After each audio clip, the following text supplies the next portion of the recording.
जय मिथिला दोस्तों, आज हम पढ़ेंगे रिडेम्पशन ऑफ डिबेंचर। मतलब क्या, जो हम कर्जा लिए हुए थे, रिडेम्पशन दे के जो कर्जा लिए थे, मान लीजिए कि 5 लाख रुपए लिए हुए थे, क्या तो कभी न कभी उसका पैसा देना भी पड़ेगा।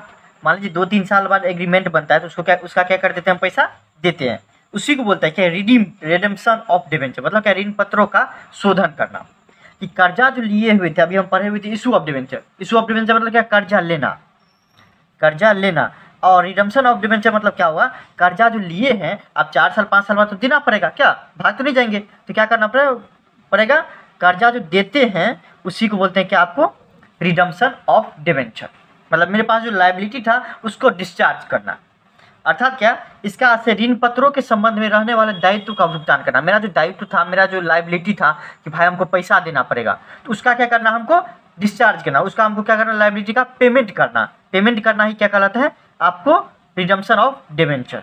क्या देखिए, ये जो करता है, एक चीज़ जो पढ़ने वाली, देखिए इसमें से जो है ना, आपको प्रैक्टिकल क्वेश्चन नहीं पूछता है। सीबीएसई से भी हटा दिया है, उसके बाद बिहार बोर्ड, झारखंड बोर्ड, सब बोर्ड से इसमें प्रैक्टिकल ना के बराबर पूछता है कि क्या आपको, ये तो पहला तो पूछ देगा आपको डेफिनेशन, परिभाषा पूछ देगा, उसके बाद आपको सोर्स ऑफ फंड, ये सब पूछते रहता है। मतलब कि जितना भी थ्योरी है, थ्योरी इससे पूछते रहता है।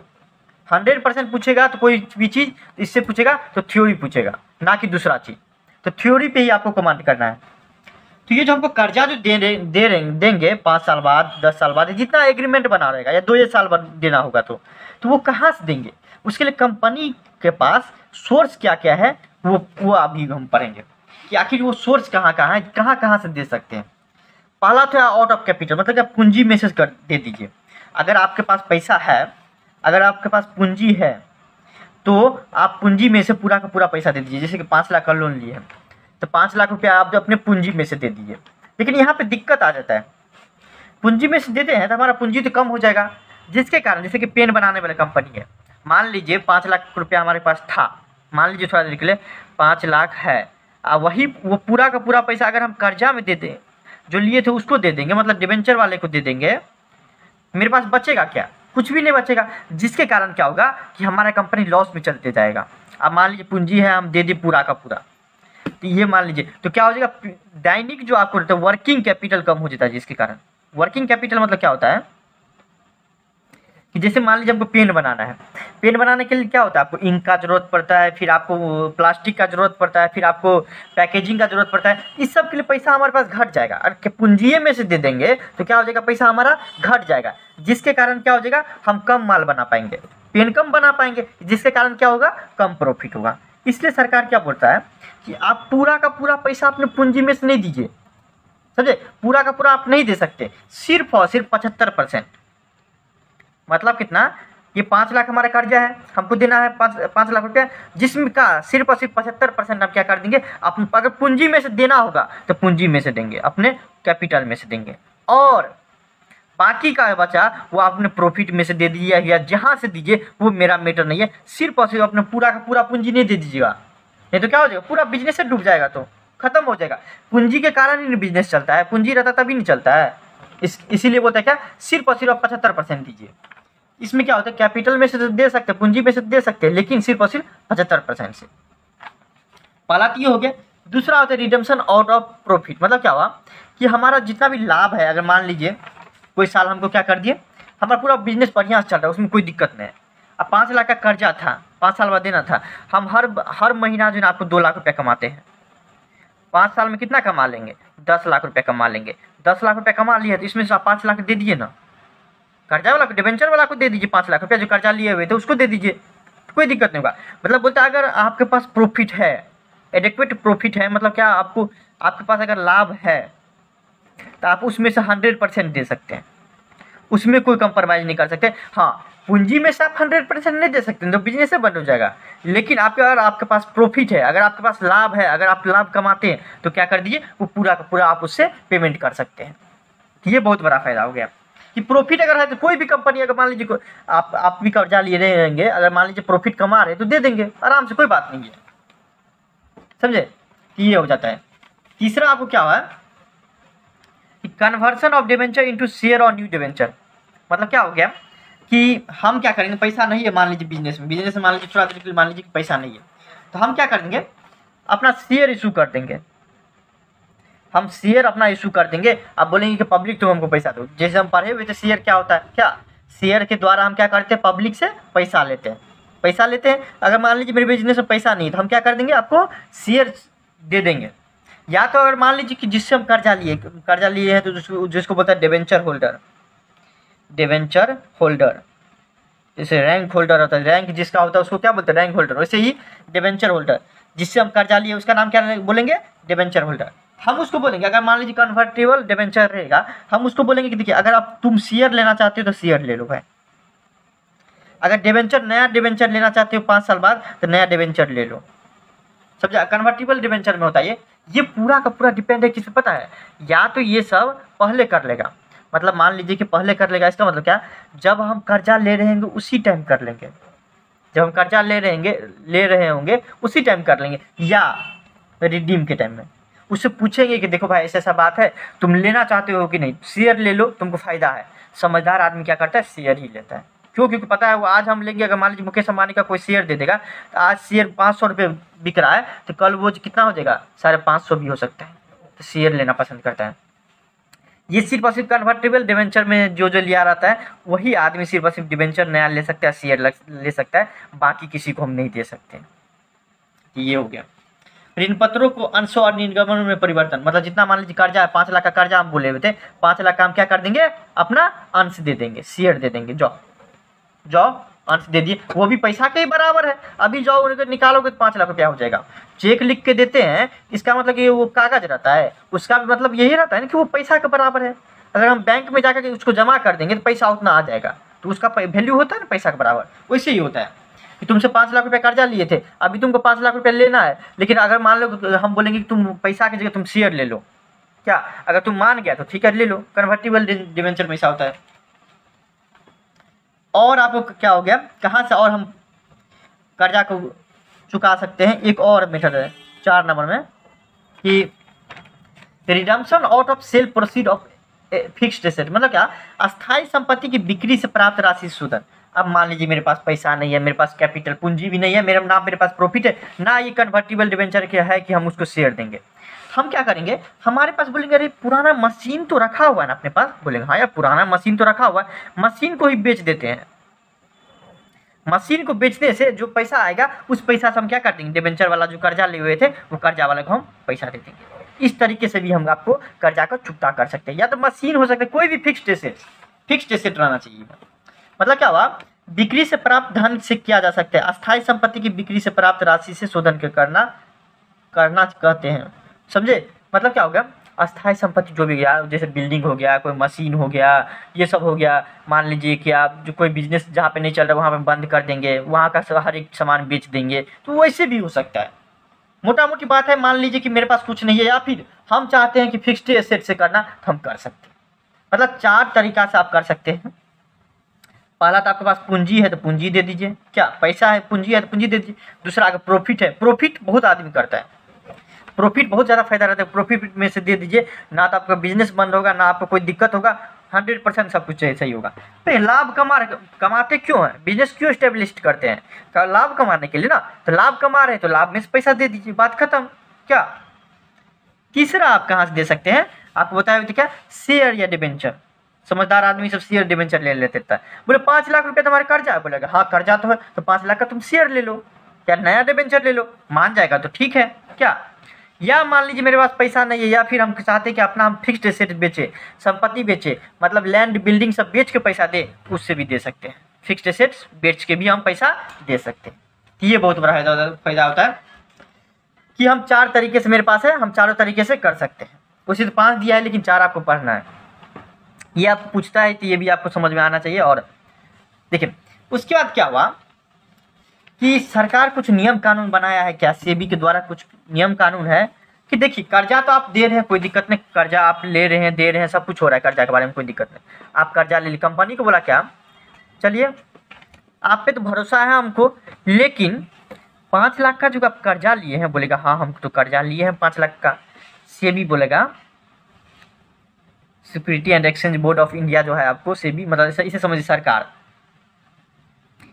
बोलेगा कि देखो भाई तुम जितना भी प्रॉफिट कमाते हो उसका 25% तुम रिजर्व बना के रख दो। जैसे गुल्लक नहीं होता है, जैसे कि अपना लोग क्या करते हैं, कुछ भी करने के को रहता है तो क्या करते हैं, एक अलग से अकाउंट में जो है ना खाता मत कर। जैसे कि मान लीजिए कि बहन सबका शादी रहता है, बेटी सबका शादी करना रहता है, क्या करता है कि 5 साल 10 साल तक क्या करता है, बाप सब एक अकाउंट में खर्च पैसा उसका जमा करते जाता है, करते जाता है, करते जाता है। उसका इस्तेमाल कोई दूसरा काम के लिए नहीं करता है, सिर्फ और सिर्फ शादी के लिए ही उसका इस्तेमाल होगा, ना कि दूसरा काम के लिए। उसको क्या बोलते हैं, उसको बोलेंगे क्या कॉमर्स में, रिजर्व, संचय करके रखना।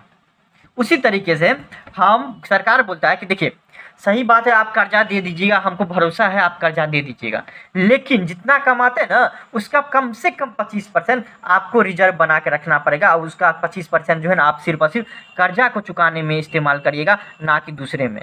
कमा रहे तो ठीक है, कोई दिक्कत, उसका 25% आपको रखना पड़ेगा। क्या पता आप कल को आपका बिजनेस बंद करने पे आ जाएगा, इसका मतलब कर्जा जो दिया हुआ वो तो रोड पे आ जाएगा, कहाँ से लेगा देगा वो। तो क्या हो जाएगा उस स्थिति में, बोलता है क्या, आप अपने कमाई का 25% क्या करिए, रिजर्व करके बना के रखिए। मतलब जिसका इस्तेमाल सिर्फ और सिर्फ किस में करेंगे, जिसका नाम होता है DRR, डिबेंचर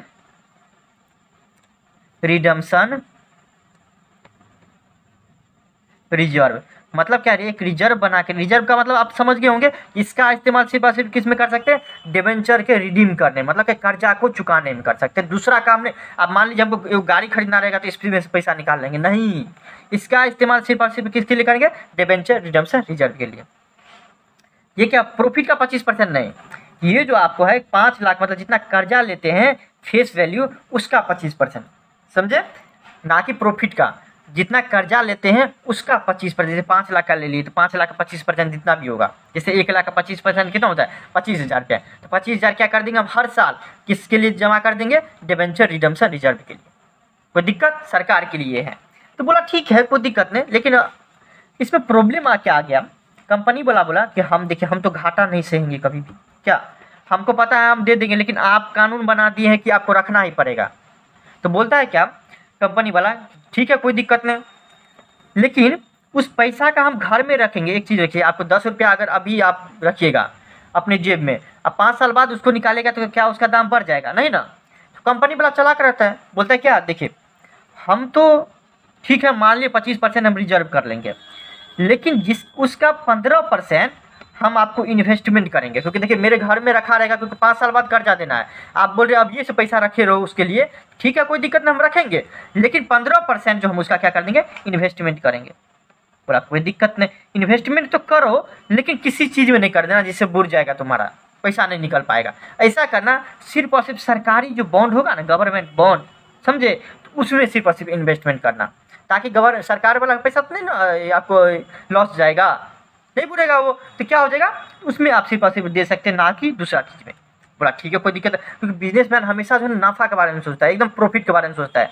तो बोला घर में तो मेरा पैसा रखा रहेगा, इससे अच्छा है हम कहाँ रख दें, गवर्नमेंट के बॉन्ड बना के रख दें उसमें। तो क्या कर देगा 15%, उसमें से 25% में से इन्वेस्टमेंट कर देगा।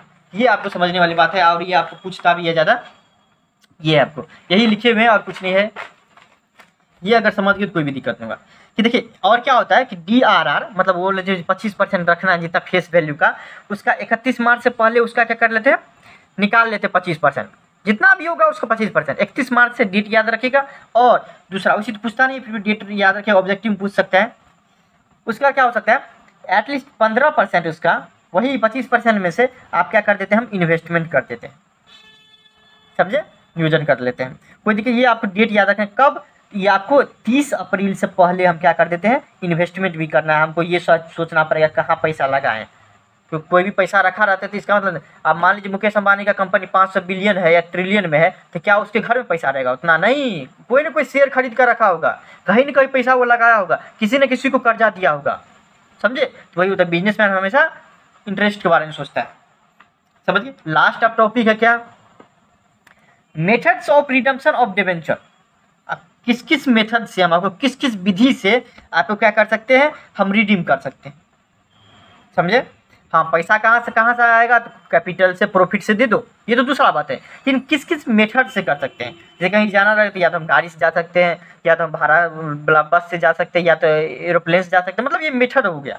उसी तरीके से होता है क्या, या तो आप एक बार में पेमेंट कर दीजिए, जिसको बोलते हैं लंप सम, मस्त नाम है lump sum, lump sum payment on maturity. आपका 5 साल बाद कर्जा देना था, 5 साल बाद जो है एक के बार पैसा दे दीजिए, बात खत्म। एक मुश्त भुगतान विधि, मतलब एक के बार सिर्फ और सिर्फ पेमेंट कर दीजिए। ये भी बहुत बड़ी बात है, क्या बहुत अच्छा बात है कि lump sum payment on maturity, जितना मैच्योरिटी होगा उस दिन में आपको क्या कर दिए, एक के बार में पेमेंट कर दीजिए। ये भी बहुत बड़ी बात है, बहुत अच्छा बात है, क्या एक बार दे दो। दूसरा, अगर आपके पास नहीं है पैसा, मान लीजिए थोड़ा देर के लिए, क्योंकि नहीं रहता है, तो आप इंस्टॉलमेंट में दे दीजिएगा। मतलब क्या, मान लीजिए कि 10,000 आदमी को आपको कर्जा देना है, 5 लाख रुपया लिए हैं, लेकिन एक आदमी से नहीं, आपको 10,000 आदमी से लिए हैं। तो हम क्या करेंगे, पहला साल दे देंगे 3,000 आदमी को, दूसरा साल दे देंगे 5,000 आदमी को, और तीसरा साल दे देंगे 2,000 आदमी को। तो हाँ, उस तरीका से भी हम अपना कर्जा क्या कर सकते हैं, चुका सकते हैं। ये भी इंस्टॉलमेंट में आप दे दीजिए, मतलब वार्षिक भुगतान या भुगतान विधि कर दीजिए। समझ गया, ये होता है, आपको लिख लीजिएगा। तीसरा क्या होता है आपको कि कौन मेथड से कर सकते हैं, purchase of on debenture in open market method. अर्थात क्या हुआ, खुले बाजार में अपने ऋण पत्रों का क्रय विधि। क्या होता है, आपने स्टॉक मार्केट का नाम सुने होंगे, 100% सुने होंगे। क्या होता है पता है, देखिए मान लीजिए कि जितना भी आदमी खरीदता है ना, उसका सिर्फ 10% ही आदमी जो है इंट्राडे करता है, इस टाइप का करता है। मान लीजिए कितना आदमी स्टॉक खरीदता है, सब खरीदता है, आप भी खरीद सकते हैं, हम भी खरीद सकते हैं, कोई भी खरीद सकता है स्टॉक। उसका सिर्फ और सिर्फ जितना भी खरीदता है उसका 10% सिर्फ और सिर्फ क्या करता है, ओपन मार्केट में उसका ट्रेडिंग करता है। ओपन मार्केट मतलब क्या होता है, एक तरह का बोल सकते हैं कि इंट्राडे, मतलब क्या, आज आपको खरीदना है, आज आपको बेचना है, इस टाइप का होता है, समझे। तो ओपन मार्केट किस तरीका का होता है, ये समझिए कि जैसे मान लीजिए कि हम क्या कर दिए, शेयर खरीद लिए 100 रुपया में। अब हम चाहेंगे क्या, ये शेयर कब ऊपर जाए, कब ऊपर जाए, कब ऊपर जाए, कब ऊपर जाए। अगर मान लीजिए 150 रुपया चले जाएगा, तो हम क्या कर देंगे, अपना शेयर बेच देंगे। और 100 रुपया में खरीदे थे, 150 में बेच दिए, मतलब प्रॉफिट कितना का हो गया, 50 रुपये का हमारे पास। वही मान लीजिए 100 रुपया का है, कभी कभी 70 रुपया चले गया, तो लॉस कितना का हो गया, 30 रुपये का। तो कंपनी इसका क्या फ़ायदा उठाता है, ये लोग आम आदमी कर सकता है, आम आदमी कर सकता है, कंपनी क्या फ़ायदा उठाता है, डिबेंचर के साथ भी ऐसा होता है। कंपनी क्या करता है, कंपनी क्या करता है, अपना छुप के जैसे ही शेयर कम जाता है कि उसका शेयर खरीद लेता है, बेच देता है। क्या कर देता है, शेयर बेच देता है। तो उसको क्या होता है, 100 रुपया देना था, मान लीजिए 100 रुपया के डिबेंचर था, मतलब 100 रुपया देना था, 100 रुपया कर्जा था उसके पास। अब कर्जा का वैल्यू कम हो गया, जैसे शेयर का वैल्यू कम होता है, जैसे ही शेयर का वैल्यू कम होगा उसी टाइम उसका क्या कर देगा, पेमेंट कर देगा, पेमेंट करके खरीद लेगा, बस बात खत्म, कोई दिक्कत नहीं, समझे। पेमेंट कर देगा, बस हो गया। तो 100 रुपया का चीज़ कितना में खरीद लिया, 70 रुपया में खरीद लिया, तो कितना का प्रॉफिट हो गया कंपनी को, 30 रुपये का, बिना बताए। बोले तो सब आदमी नहीं करता ऐसा, सिर्फ और सिर्फ 10% आदमी करता है, जिसको आप ज़्यादा एक्सपीरियंस होता है वो करते रहता है। ये इस टाइप का हो जाता है। वैसे ये दोनों आपको आउट ऑफ सिलेबस है, सिर्फ और सिर्फ पढ़ना है आपको, क्या ये और ये मेथड आउट ऑफ सिलेबस है, लेकिन आप समझ लीजिए आउट ऑफ सिलेबस है ये दोनों। कन्वर्सन मेथड क्या होता है कि हम बोलेंगे क्या, देखो भाई तुमको तो 5 लाख का कर्जा लेना है, बोलेगा हाँ भाई 5 लाख तो हमको तुम दोगे। तो हम बोलेंगे देखो 5 लाख का शेयर ले लो, बात खत्म, या नया डिबेंचर ले लो, बात खत्म। अगर देखो वो भी तो पैसा के ही बराबर है ना, तो वो ले लो, बात खत्म। जो कि आपको आगे में सीपीटी में भी बहुत कम पढ़ाया जाता है, उसका आईपीसीसी सब में पढ़ाया जाता है ये, तो आप वहाँ देख लीजिएगा, समझे। चलिए, थैंक यू सो मच।